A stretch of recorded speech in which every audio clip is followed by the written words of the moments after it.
Мой мяч упал вот сюда. Ну, отсюда я еще могу ударить. А ближе, если бы было, я бы, конечно, не рискнула. Красавчики лежат, отдыхают. Нравится им это поле. Друзья, всем привет! Очень рада, что вы заглянули на мой канал. Сегодня у нас плановая подкормка всех моих овощей, так скажем. Только овощей, да. Перцы, томаты, помидоры. Что я сделала? Один раз в 10 дней. Это у нас Epsom Salt, или английская соль, или магнезиум сульфат. Или сульфат магния по-русски. Берем на 1 литр 1 грамм. А также можно совмещать эту подкормку 1 грамм на 1 литр воды янтарной кислоты. Я уже растворила, у меня здесь 20 литров в этом ведре. Я уже растворила по 20 граммов того и того в такой теплой воде. И теперь добавлю обычной чистой воды и будем начинать полив моего огорода.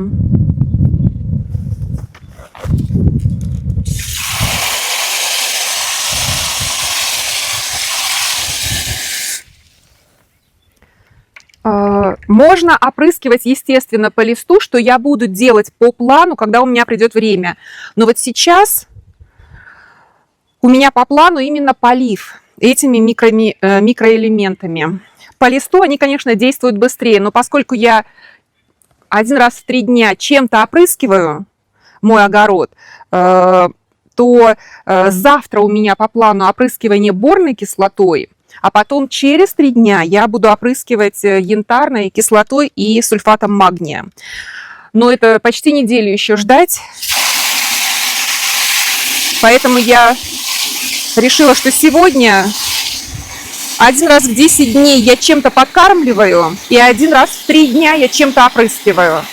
И вот у меня по плану так получилось, что сегодня получается полив.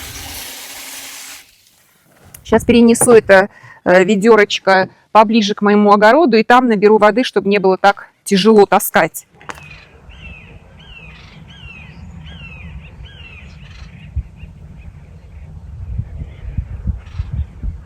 Так, я вот разбавила все водой, и теперь буду поливать прямо под корень. Предварительно я проверила, земля у меня влажная. Если земля сухая, то сначала нужно пролить растения ваши просто водой, чтобы не было ожогов корней. Так, как же мне нравится, как выглядят мои томаты. Никаких заболеваний на них нет. Это просто прелестно. Так, начинаем.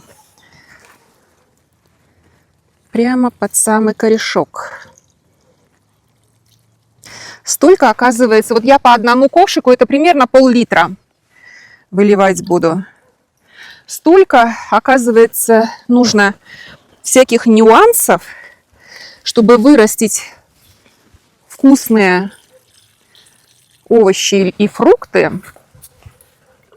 Но на самом деле в регенеративном земледелии все довольно просто. Так, здесь у меня 2 томата, я 2 ковшика вылью.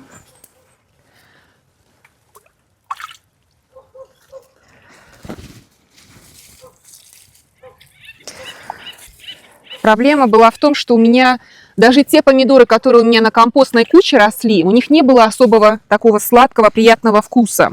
Но, конечно, еще очень много зависит от сорта томатов. Есть с высоким бриксом томаты. Вот как я купила недавно, у меня у томатов два таких томата есть. Брикс 10.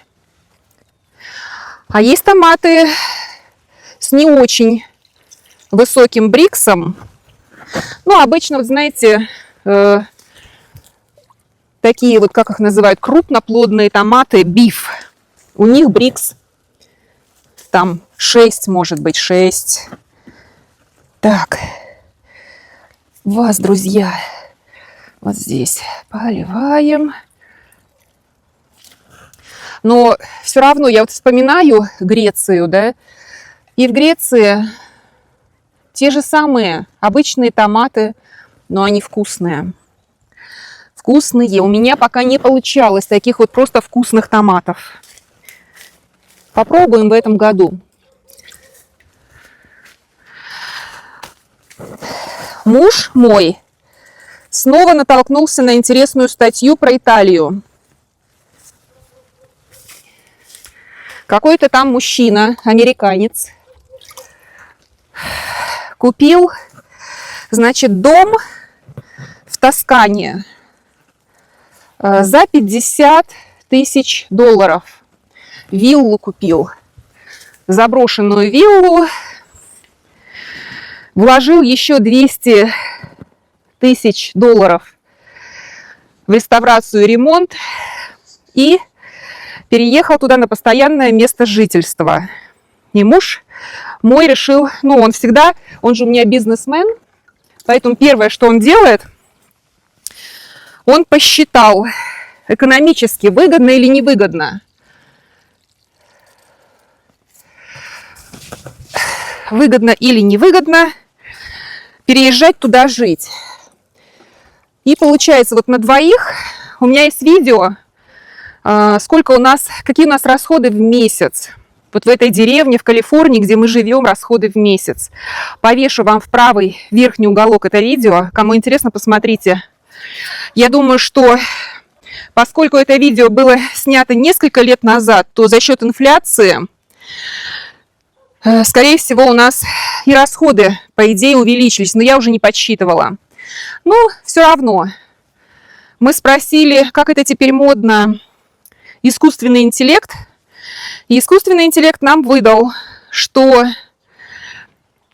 для пенсионеров вот жить здесь, в нашей деревне, или жить, скажем, даже в Тоскане, не в столице, а в каком-нибудь, ну, как мы любим, знаете, загородная жизнь, какая-нибудь вилла, участок, чтобы был.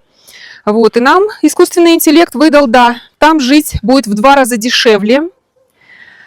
Вот, а продукты, те же самые вот помидоры, огурцы, перцы, там вкуснее.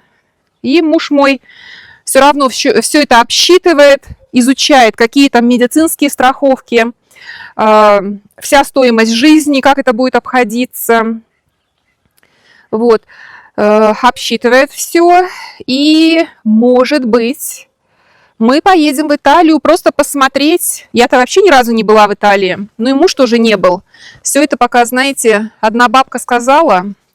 Надо самим проверить, понравится нам или нет.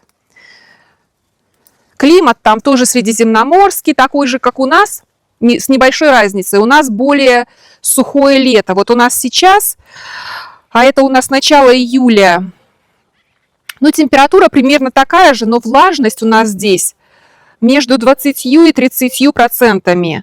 Там же, в Тоскане, не на побережье, а где-то в серединке, да, влажность где-то 60%. И вы знаете, от 40 до 60 это идеальная влажность воздуха для человека. Я думаю, для растений, для всего. Это все идеально просто. Так что вот такие у нас новости. Изучаем тему. Изучаем, смотрим билеты, смотрим, когда поехать. Ну и понятно, что мне бы хотелось посмотреть, какая там зима. Лето, понятно, там июль и август самые жаркие месяцы, но это можно потерпеть. У нас, когда здесь бывает жара, вот как прошлый год, пару месяцев, я в основном сидела дома, только утром и вечером выходила. Потом посмотрим, как там с комарами. А то, знаете, хороший климат, а потом комары как начнут жрать вас в этом хорошем климате, то никакого удовольствия вы не получите от хорошего климата. Это тоже все очень важно. У нас-то здесь комаров нет. Так. Я вот смотрю, я посыпала таким природным тоже, как же называется, земля. Напишу вам название этой земли. Природным материалом против слизней. Никаких слизней нет. Не вижу слизней, это очень хорошо. Может быть, у меня, кстати говоря, слизни поедали цветочки мои. Как же называются цветочки-то теперь вспомнить? Мэриголд или чернобривцы, мэриголд или по-русски как они называются? Короче, забыла. Старею. А может быть, изначально такая была. Но вообще, вот как я вспоминаю в школе, там, где была логика, например, математика, геометрия, алгебра, да, у меня все очень легко там, где логика была.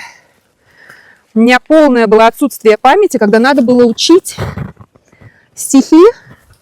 Тяжело мне очень давались. И очень мне давалось тяжело природоведение, потому что вот эти статьи, так называемые, в учебнике, их нужно было практически заучивать наизусть. Давалось мне это очень тяжело.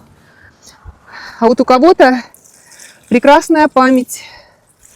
Легко прочитал пару раз и все запомнил. Это вот у моей дочери память такая. Пару раз посмотрела, прочитала все и запомнила. А у меня вот такого таланта нет. Только зубрежкой, что я ненавидела делать. Так, ну вот, я думаю, что мне одного ведерочка на полив моих томатов и хватит. Так.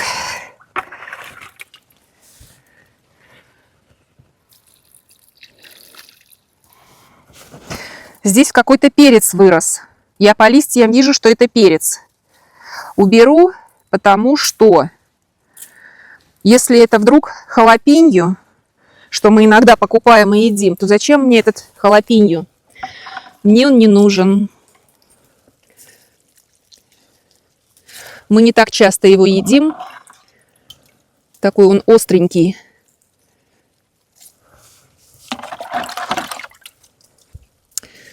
Так, здесь, ребятушки, вас я полила. Давайте сюда.